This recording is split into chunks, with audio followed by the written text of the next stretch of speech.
بسم اللہ الرحمن الرحیم. ناظرین السلام علیکم. پروگرام ہے کشمیر میگزین. میں ہوں یاسر رحمان. آج کے پہلے موضوع میں ہم بات کریں گے ہندوستانی فوج کی جو بربریت ہے، جو غاصبیت ہے، جو فاشزم ہے، وہ اتنے عرصے سے کشمیری برداشت کر رہے ہیں.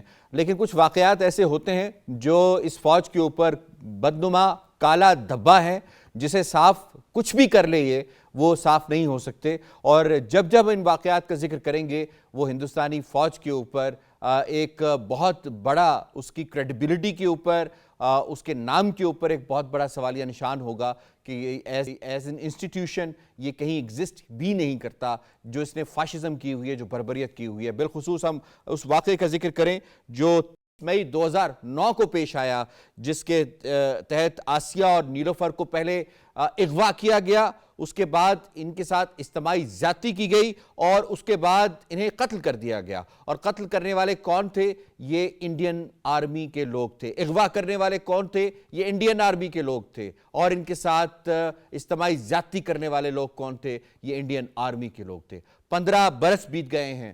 15 برس بیت جانے کے بعد بھی ہمیں آج تک کسی قسم کی کوئی کارروائی انڈین آرمی کی جانب سے نظر نہیں آئی، جو اس بات کا ثبوت ہے کہ انڈین آرمی میں کوئی چیک اینڈ بیلنس کا، کوئی اکاؤنٹیبلٹی کا کوئی نظام نہیں ہے. اور بالخصوص دوسرا پہلو اگر ہم دیکھیں تو کشمیری خواتین 75-76 سالوں سے قربانیاں دیتی آئی ہیں. کشمیری خاتون جب اس کا بیٹا، باپ اور خاوند شہید ہوتا ہے تو اس وقت بھی سب سے زیادہ اگر کوئی وکٹم ہوتا ہے تو کشمیری خاتون ہی ہوتی ہے. اور جب کسی کو اغوا کیا جاتا ہے، جب کسی کی میس گریوز ہوتی ہیں، جب کوئی ہاف وڈو ہوتی ہے تو بھی کشمیری خاتون ہی ہوتی ہے. تھوڑا سا ڈیٹا آپ سے شیئر کر لیتا ہوں.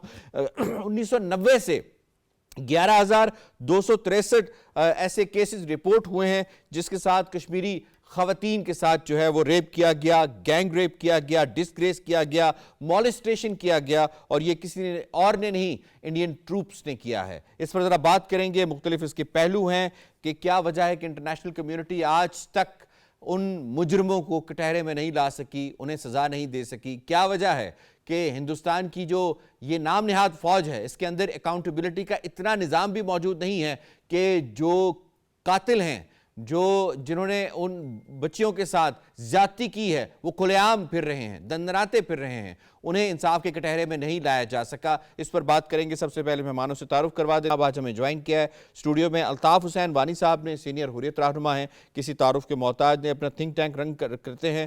عابد عباسی صاحب سینئر جرنلسٹ ہیں اور کشمیر کے موضوع کے اوپر بڑی دسترس رکھتے ہیں. ہمیں اسکائپ کے ذریعے جوائن کیا ہے ڈاکٹر آسمہ شاکر خواجہ صاحبہ نے.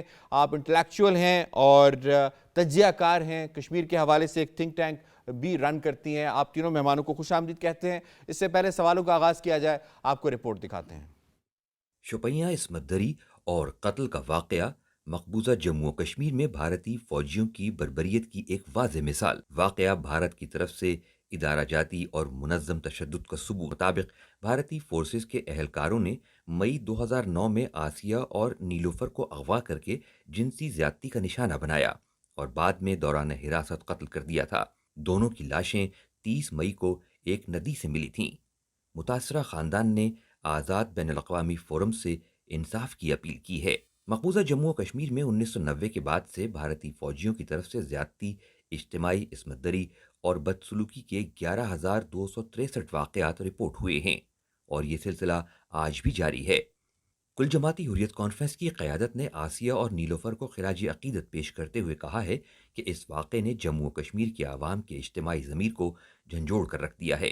بھارتی فوجی تحریک آزادی میں خواتین کے کردار کی وجہ سے ان کو بدترین تشدد کا نشانہ بنا رہے ہیں. کشمیری خواتین بھارتی ریاستی دہشت گردی کا سب سے زیادہ شکار ہیں کیونکہ بھارت کشمیری خواتین کی عصمت دری کو مقبوضہ جموں و کشمیر میں ایک جنگی ہتھیار کے طور پر استعمال کر رہا ہے.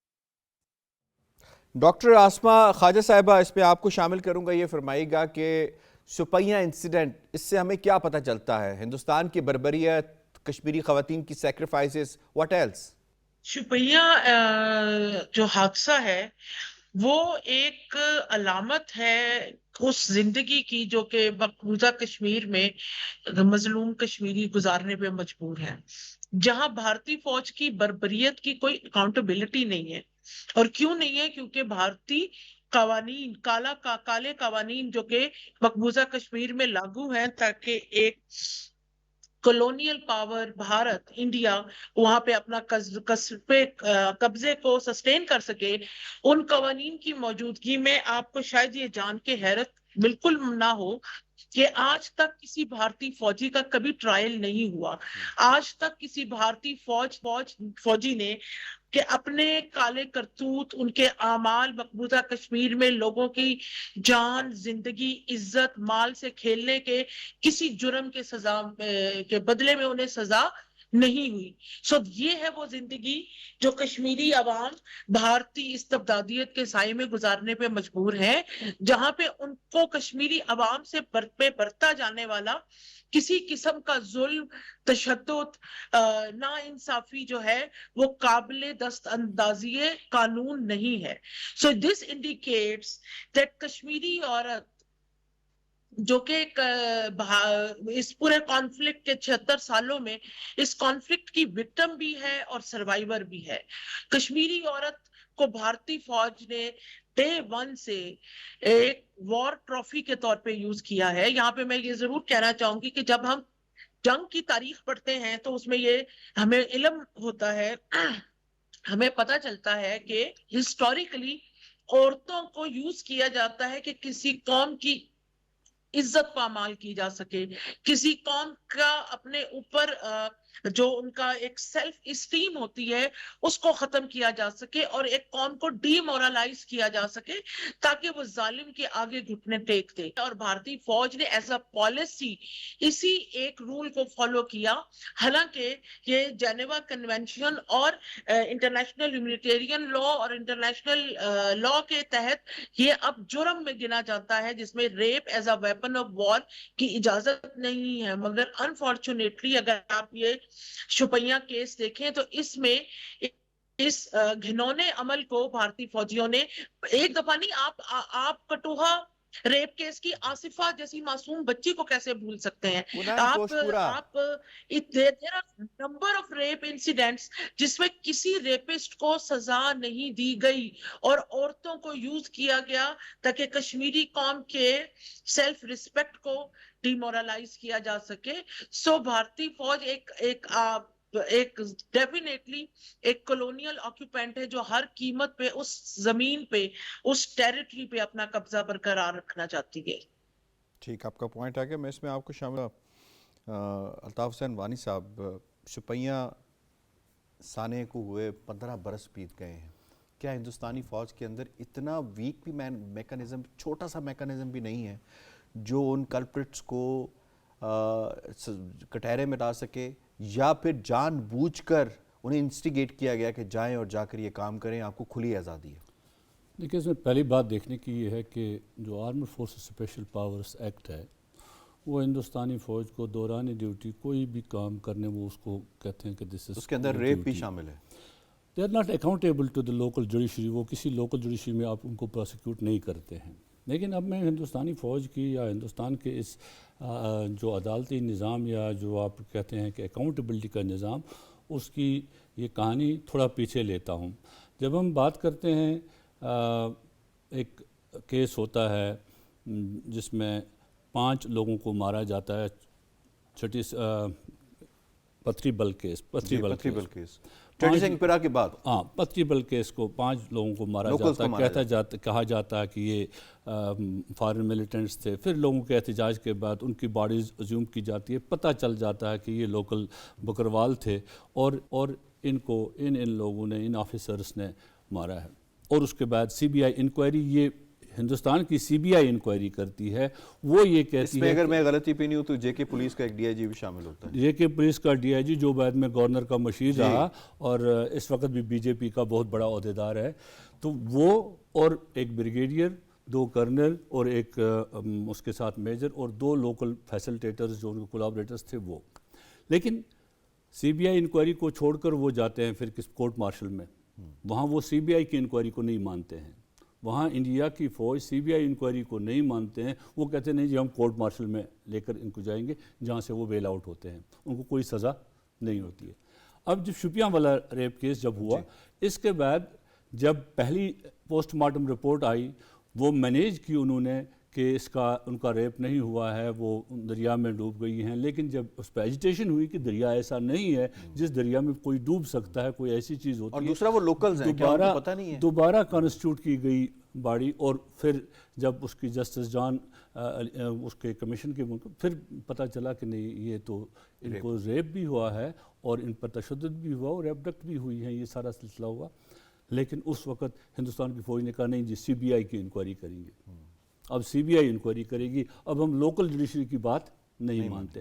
سو انہوں نے اپنے لیے چور دروازے اس ساری چیز میں رکھے ہیں. ہم جائیں کنن پوشپورہ والے میں، کنن پوشپورہ والے کیس میں کبھی ہندوستانی فوج حاضر ہی نہیں ہوئی. وہ کبھی اس کے اندر ایک اور کیس جو کیپٹن والا ہے جس نے پیسے لے کر یہ کشمیریوں کو شہید کیا تھا، بعد میں وہ پتہ چل گیا. یہ تو بہت سارے ایسے کیس ہے. ایک کیپٹن وہ جس نے شوپیاں میں 3 جو پنچ کے لوگ تھے، راجوری کے لوگ، ان کو شہید کرایا فار دا منی اور اپنے ریوارڈ کے لیے. میں نے وہ پتہ چلا کہ وہ اس طرح سے ہے. اور اسی طرح پھر جو مچل فیک انکاؤنٹر ہے 2010 میں جو ہوا، جس میں 3 کشمیری بارہمولہ سے لیے گئے، ان کو وہاں مارا گیا اور اس کے بعد کہا گیا کہ یہ دہشت گرد تھے، یہ پار جا رہے تھے. لیکن اس ہم نے دیکھا 2010 میں جو بڑی ایجیٹیشن کشمیر میں ہوئی، اس کا سٹارٹ ہی ہوا تھا وہ مچل فیک انکاؤنٹر کس طرح سے.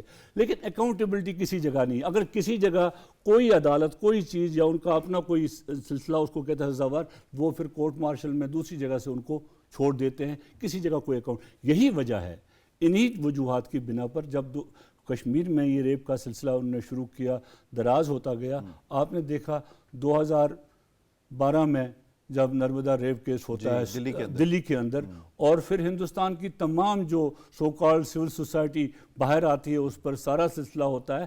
لیکن اس وقت تک پورا ہندوستان جو ہے دلی راجدھانی سے لے کر باقی جگہیں اس دلی کو کہتے تھے پھر ریپ کیپٹل، کیونکہ روزانہ وہاں 10 سے 15 ایسے واردات ہوتے ہیں. ایوری بڑی تھنگ. جب ان کو کچھ نہیں کیا، جنہوں نے دن دہاڑی واقعات کی طرف اشارہ بھی کیا، اور آپ نے یہ بھی بتایا کہ انڈین آرمی کے اندر کوئی ایسا میکینزم جان بوجھ کر نہیں رکھا گیا تاکہ حوصلہ مل سکے ان جوانوں کو. حوصلہ وہ تو ہیں ہی. آکوپیشن فورسز جو ہیں وہ آکوپائنگ فورسز ہیں، ان کا کام ہی ہے. جیسے ڈاکٹر عاصمہ شاکر خواجہ کہہ رہی تھی کہ ڈیمورلائز کرنا لوکل پاپولیشن.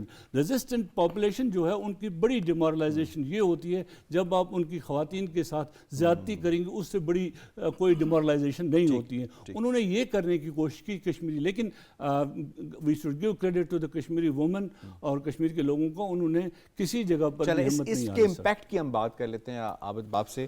اتنے واقعات جو ہیں وہ گنوائے وانی صاحب نے، اس کے علاوہ میں نے ابتدائی میں بھی کچھ واقعات کا تذکرہ کیا.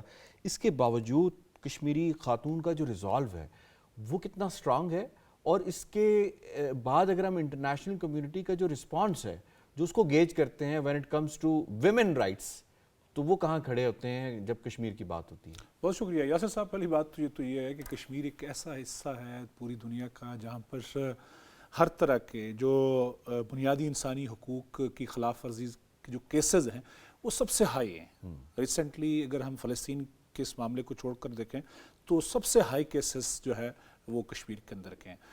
مقبوضہ جموں کشمیر کے اندر سے انڈین فورسز نے صرف یہی نہیں، یہ کو 12,000 سے زائد کیسز جو رپورٹ کیسز ہیں اور ان رپورٹ کیسز جو روزانہ کی بنیاد پر ہوتے ہیں، جو کسی تھانے یا کسی جگہ پر رپورٹ نہیں ہوتے، ان کی تعداد بے شمار ہے.